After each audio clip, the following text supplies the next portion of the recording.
So this morning I'm in the Mekong Delta. I'm in the middle of a floating market, just kind of trolling along here. There are quite a few tourist boats coming through, but the market itself is still functional. We're not here to really buy anything, we're just here to get in the way. You can see all the boats that really are here to sell things. You got all these, everyone's got a little stick sticking up, and they show what fruits or vegetables they're selling. So behind me, these are some pumpkins, more pumpkins. It depends on the section.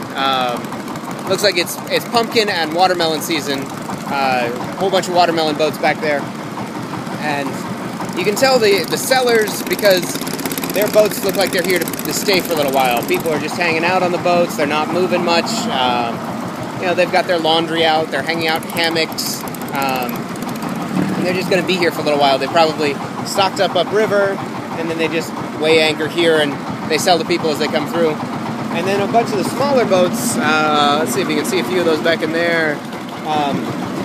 They're just here to pick up vegetables or fruit to sell someplace else. Here we go. This woman's purchasing over here. The smaller boats just buying on the spot. And then, of course, to support the industry, there are all sorts of little boats coming through with, you know, just your regular household goods, detergent, soap, instant noodles. And I'm sure 20 years ago this was much more peaceful and much busier. But at that point, I think there were less of the little two-stroke motors that everyone's using. It's rather noisy here. And you still see some people going around with paddle boats or steering carefully with their paddle boats as they go through some of the areas.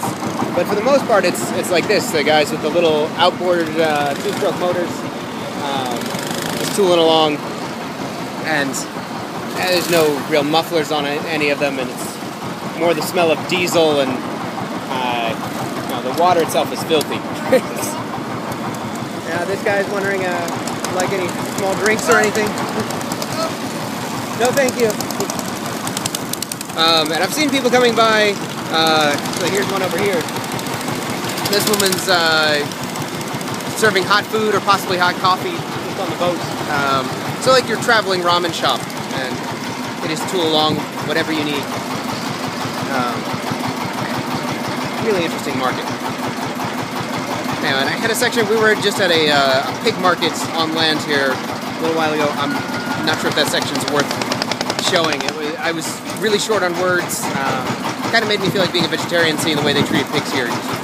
Be humane, slaughter the animal, be done with it. But that just, you know, I don't think there's the time or the, you know, the awareness to do that here yet. They shoved 3 pigs in this tiny little cage that were on top of each other, and they were squealing and making a bunch of noise. And they didn't really fit in there. It looked like a cage for one animal. They put 3 in there, and then it was attached to a motorcycle and drove it off. There was some deal made around that. The horrible squealing of the animal was just, well, 3 pigs. Just too much to, couldn't do a video over it. But we're bumping into things now, so I should probably focus on keeping my footing.